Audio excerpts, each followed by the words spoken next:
And welcome to Sandman's Bullpen, brought to you by Busted Cooler Sports Network. Well, it's been a week so far since the Yankees were ousted from the playoffs. Toronto evened up the series with the Mariners. The Dodgers are looking like they're going back to the World Series. God help us all. And Derek Jeter and ARod have ruffled a few feathers in the front office at Yankee Stadium. I'm Patrick. Let's talk about a little bit of the playoffs and is going to come forward for the Yankees in the postseason. And before we get into any of that, let's talk about Kyle Tucker. Anyone who's been in the know has been generally talking about whether or not Kyle Tucker is going to end up with the New York Yankees. He is on a down year with the Cubs, kind of the trend with a lot of guys that end up going to the Yankees. We've seen this for the past couple of years. It happened with Rizzo. It happened with Bellinger. And I wonder if we're going to sign King Tuck basically off the promise of him being what he was in Houston and having his numbers, because when he's on, he's generally one of the top players in the AL, especially through the entirety of his career with the Astros. You kind of wonder if you get that type of insane production out of him. He has had a couple of injuries in the more recent years where I wouldn't say he's injury prone, but it is something that I would kind of be interested in, seeing whether or not he holds up for an entire season. It's also kind of difficult because you would have loved to have had him for a trade year to see if you really want to throw your hat in there. I don't think the Cubs re-sign him just on the basis of what the sort of year he had with the Cubs and how he performed in Wrigley. I do believe that he would be the numbers in comparison and just the general makeup of Daikun Stadium. It's weird. I've talked to the Astros fans. It's even weird for them to call it that now. What was formerly known as Minute Maid Stadium. The dimensions of that park are very similar to Yankee Stadiums in terms of overall makeup of the park. Obviously, we don't have something like the Crawford box, but the dimensions are smaller than most parks. So it might make up for his lack of production being in a similar park like a Yankee Stadium, like a Minute Maid, Daikun, whatever the hell we want to call it now. So it is something that we kind of have to look at. The other issue, and I'm gonna make this real quick because again, it's all rumor. Nothing has been said from the Yankees front office. We don't really know if they're really courting him to see if any of the stuff is.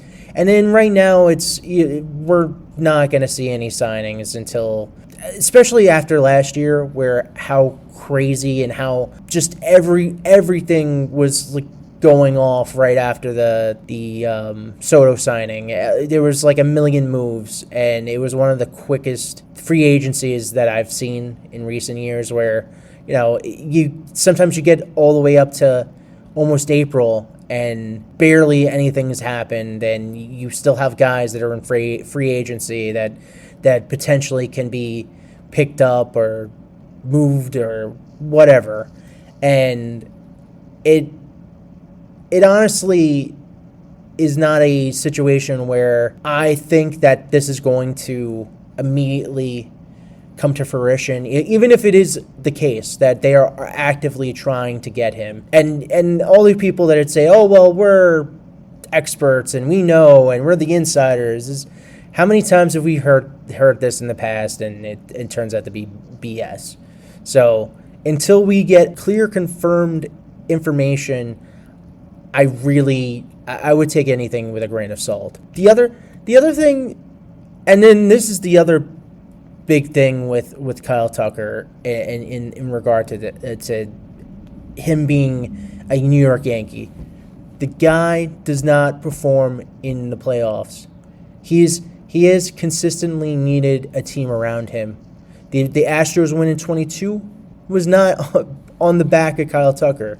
He had a good year in the regular season, like he always does, but again, is it going to translate into offensive numbers in the postseason, in the playoffs, when you need it?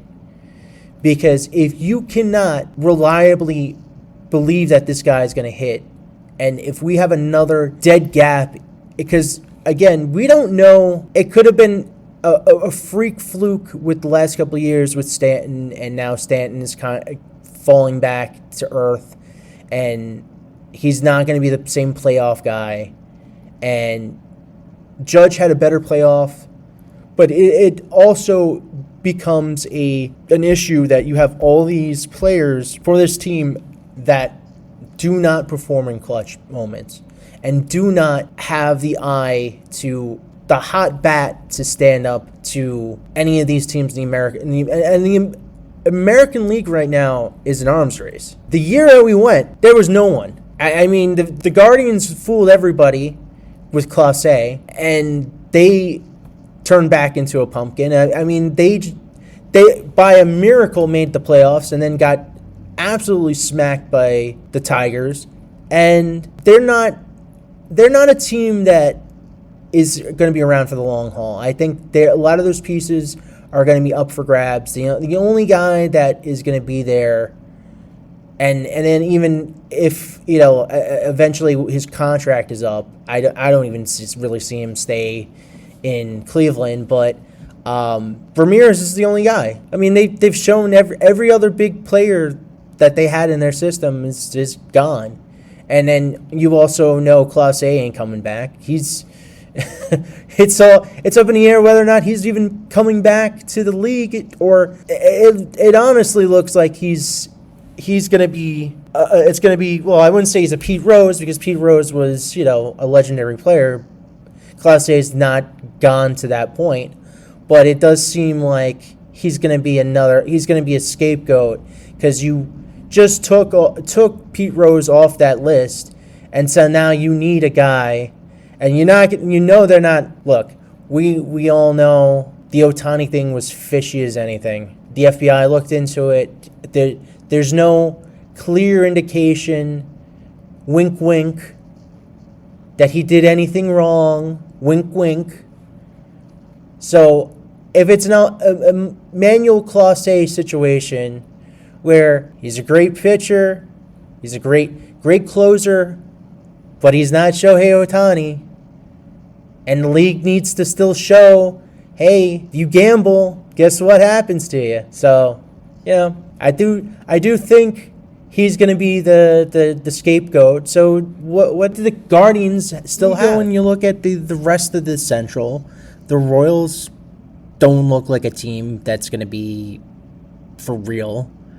I mean, they pretty much used up their whole budgets re-signing Bobby Witt Jr., and they're just praying that they can put any pieces together in their farm system to try and keep that team together.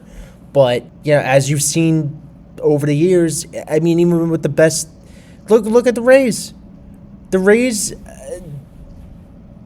have had fantastic pitching. They've had some of the best guys in their system, and you see where they are. I mean, you have to spend. You have to spend in this league. You don't have to spend like the Dodgers with the million deferrals, but you should have. And this is something. And again, another hot take: there should be a spending minimum. You should not allow teams to spend nothing. Your teams like the Rays and Pittsburgh Pirates and your teams like the Oakland A's. Oh, no longer Oakland.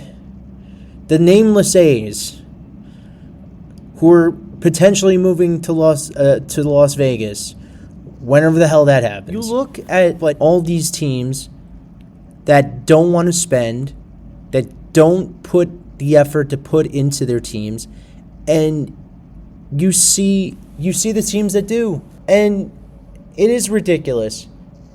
But on the flip side, I also agree that overspending and getting to a point that it's gotten, especially the fears of the 2027 potential strike, if God forbid they change up some of the bylaws and the rules in comparison to limiting some of the payrolls that we've seen, some of the ridiculous levels that it has gone to, we could very well see a strike in 2027, which is terrifying because we all know what happened the last time there was a strike, and the insane overcorrection, whether or not it was the league that made that overcorrection during that time period, wink, wink, whether or not you can't really prove one way or the other if anabolics were being actively given out or looked the other way because they were bringing people back in to the sport of baseball.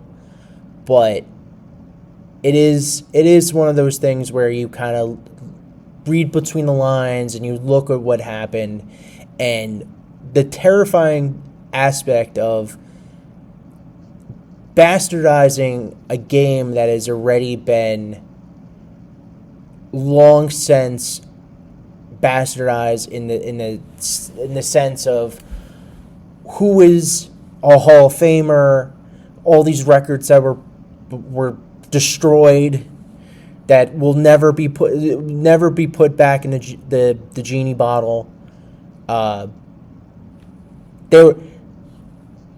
There is so much controversy with all those guys back during that time period, and I can only imagine the insanity that would happen if there was a strike in 2027, and the overall insanity that would cause, and the clear changes in the game, and what will end up being the short-term solution, or what the league will kind of play devil's advocate and look the other way and pay a blind eye to certain cheating tactics.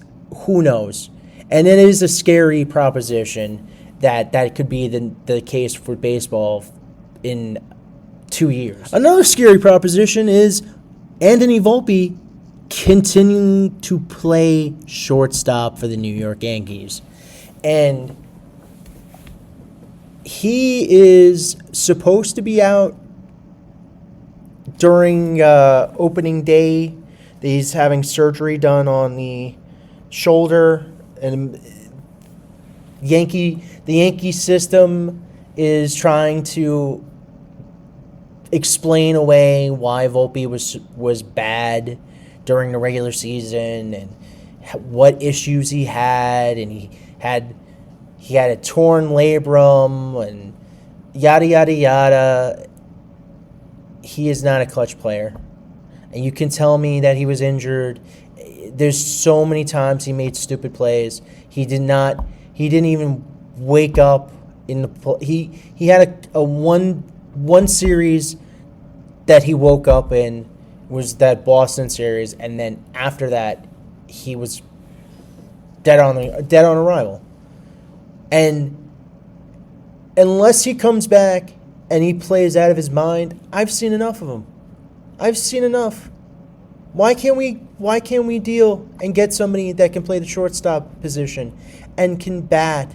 And I'm not asking for a lot. I don't think a lot of Yankee fans are asking for a lot. We're not asking for Bobby Witt because it's not happening. But can we have a guy that actually bats within a percentile that isn't absolutely embarrassing, who doesn't field a half dozen, or in Anthony Volpe's case, the most in the league, other than Ellie De La Cruz? I mean, what are we doing here? Are we gonna have this guy and keep giving him break after break after break because he was the pet project of our good friend Brian Cashman? I mean, when is it enough? When do we wise up and go, hey, this kid's a bust? And then you have George Lombard in the farm system. Well, why do we care? Why can't we just trade him off and get a temporary fix? If we think that George Lombard is the next solution, maybe because we don't trust the farm system anymore. Because I don't, and I said this in one of the previous podcasts. I don't believe in this farm system. Outside of the pitching, the pitching has been on par what we expect out of our farm system. The guys coming up are either aces or good enough that you can throw in a regular game and they're not going to blow a 10 run lead. You know, it's not a ridiculous expectation with the pitching, but the hitting and the fielding are so embarrassing. And the absolute gall when I woke up and you saw the first base coach and the bullpen coach were fired. They are the lowest man on the totem pole, and you're basically blaming a grunt when it's the general's fault. You are making a scapegoat out of two guys that I guarantee had no bearing on the team at all. And it's absolutely ridiculous that we wake up and we see that, and you still see Brian Cashman as GM and Aaron Boone as the manager. Absolutely ridiculous. And then the most ridiculous part about it is, rather than Brian Cashman taking the criticism and understanding that the team was poorly put together and that the roster that he put together was inadequate to facing the best of the American League, let alone if they made it to the World Series, if they could even face off against the Dodgers. And you're going to tell me that you feel some type of way that Alex Rodriguez and Derek Jeter, two guys that have gotten the short end of the stick with Brian Cashman, and you're going to sit here and tell me that they're wrong? And don't get me wrong, I'm no fan of ARod. I do like his commentary in baseball. Yeah, I think he's a good commentator. When he was a player, wasn't a gigantic fan, but he has a point. They both do, and it is so absolutely staggering to think that his ego is so massive that he can't take any level of criticism, even when it's absolutely correct, and he has to go on WFAN and complain. Like the average fan that listens to WFAN is going to go, "Oh, you're right, Brian. You're absolutely right. It's not your fault." Who in their right mind is going to say that? And has seen the roster construction year in and year out. What, are you out of your mind? The other big thing was Cashman was talking about how Jeter made the comment about Boone not really being the one in charge, that he's a puppet, that he took that as an insult as well. We all know Boone is a puppet. He manages off a spreadsheet. It's not a big secret We all know this already. Brian, why do you insist on making being the Wizard of Oz with the curtains drawn and you're yelling, don't look at the guy behind the stage. Don't pay no mind to the man operating the gears. I mean, what are we talking about here? We know you're the one in charge. We know that you have your analytics guys that feed all the information to Boone. Boone doesn't know his ass from his elbows. The whole reason they got rid of Joe Girardi was they wanted a yes man. Somebody that was going to rock the boat. Keep everybody happy. Make a playoff team every year. And that's it. Make the playoffs. Be a good enough team that the fandom is still yearning for a championship. They're still intrigued. They're still going to the games. They're still buying merchandise. But we're not going to spend to win. We're not going to spend to win. And we're not going to make good moves with the money that we have. We're just going to buy a superstar. And hope and pray. And that's the main thing. That's the main thing that I see with Brian Cashman is you get these aging superstars, an NL MVP, because it's always an NL MVP, and they throw him on to the roster willy-nilly, thinking that he'll plug in and he'll mesh with the rest of the lineup. And you have this Frankenstein construction of roster. And then you have this guy who's an incompetent who can't manage his way out of a paper bag. And all he does is play spreadsheet baseball. And then they wonder why they lose in the playoffs. Over and over and over again. You play spreadsheet baseball, and then you're not even good at the fundamental aspects of it. And then you want to blame the coaching staff. Don't get me wrong, the coaching staff needed to go too. But it's a fundamental thing. From the top to the bottom. And the fact that they think that's enough. And the goal that this man who has had a job for life off a team he didn't even really construct.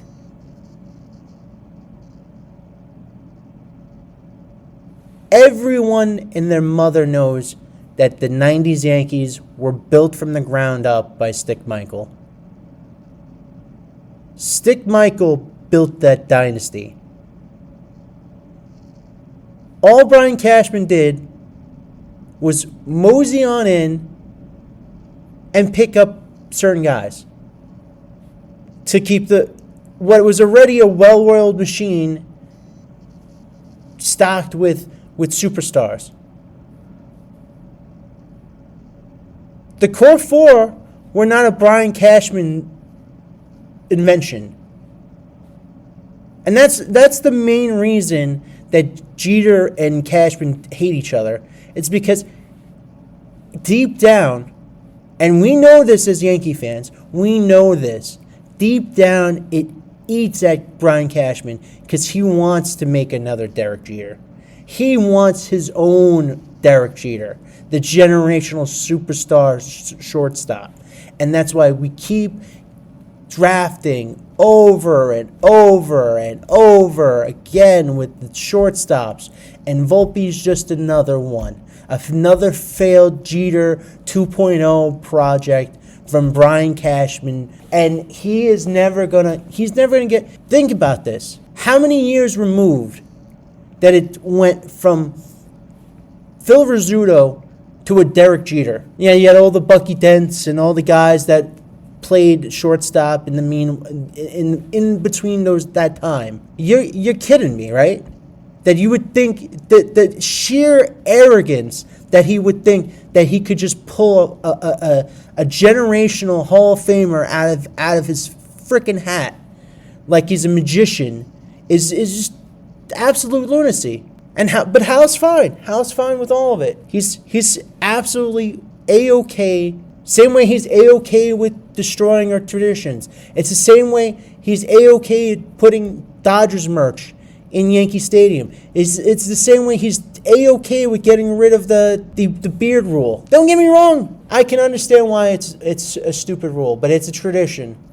It is a tradition of the New York Yankees. It has been something that has been around for so long that it's a generational part of the New York Yankee experience. You know that when you go there, you have to look clean cut and you have to get a shave and cut your hair. It's always been a part of the New York Yankees. The identity is gone.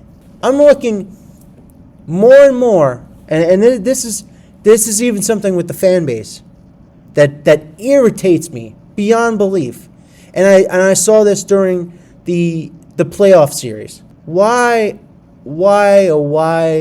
do we have all these people wearing name jerseys? If there is one thing that I hate more than anything, and I don't mind when a little kid does it because they don't know any better, and I'm not going to yell at a child, but it is the most disgusting thing because it has been a tradition with the New York Yankees. We do not have names on our jerseys. And every single freaking jersey that I saw in every playoff game had a name on it. Where is the tradition? For that matter, the other thing that drives me up the wall is you have all these bankers and everybody that buy out everybody to go to these games, and they're all on their freaking cell phone, not paying attention. The atmosphere of Yankee Stadium is gone. Gone. Are we even the Yankees anymore? I look at the team, I look at the ownership, I look at the rules that have changed, I look at the fan base. What happened to us? And look, I don't want to pull the last true Scotsman. I'm the last true Yankee fan. I follow all the traditions, yada, yada, yada. I don't want to say it like that. I don't want to have to, but these are our traditions. If you don't keep a hold of them, then what is the point? Especially for a team as storied as the New York Yankees. They are the most storied franchise in baseball. One of the most storied franchises in sports. You can go to most places in the world and you will recognize a New York Yankees cap. And it's just sickening. Sickening when you see that the front office doesn't care anymore, and you have a fandom that is split between being frat boys, barely giving a crap about the game, going to get drunk, going to hang out there. They don't care about the game, and you've already priced out the majority of the actual fans who don't. A lot of the older fans, and myself included, miss the old stadium. For as ramshackle and as old as it was, it had a lot more character. Do I say that the new stadium is completely bad? No, but it had character, and it had something to it. It had a life to it, and it's gotten to the point now that all the love, all the historic significance, all the feeling that the Yankees gave you, it's being eroded. completely being eroded. And I think the worst thing that could possibly happen is you end up and it could very well be the case, because we know without a shadow of a doubt, unless the Brewers pull a Boston Red Sox, the Dodgers are going to the World Series. And then you have a team that just beat you. It could be the first team since the Yankees to have a repeat with the stupid super team, the Tokyo Dodgers, because they're pretty much the Japanese national team. And then you potentially have the team that we have completely overlooked for however many years, that just punched us in the mouth. Or you could have the Seattle team that also came out of nowhere, that didn't have the hitting the last couple of years. They finally got hitting. But it is going to be very, very hard to swing it to the fans if you end up getting a Dodgers-Toronto series. And if the Toronto Blue Jays go into that series and beat the Dodgers, oh boy. You would hope in your wildest dreams that somebody's head would roll after that you would get some level of retribution. It ain't gonna happen. And that's all I have for today. A lot of ranting. Sorry about that. Still frustrated with the team. I will be going over the championship series, both for the AL and the NL, once both series are over. For all intensive purposes, the NL series is pretty much over. We're still trying to parse out who's going to win the AL. Toronto has tied it up. God help us, Toronto has tied it up.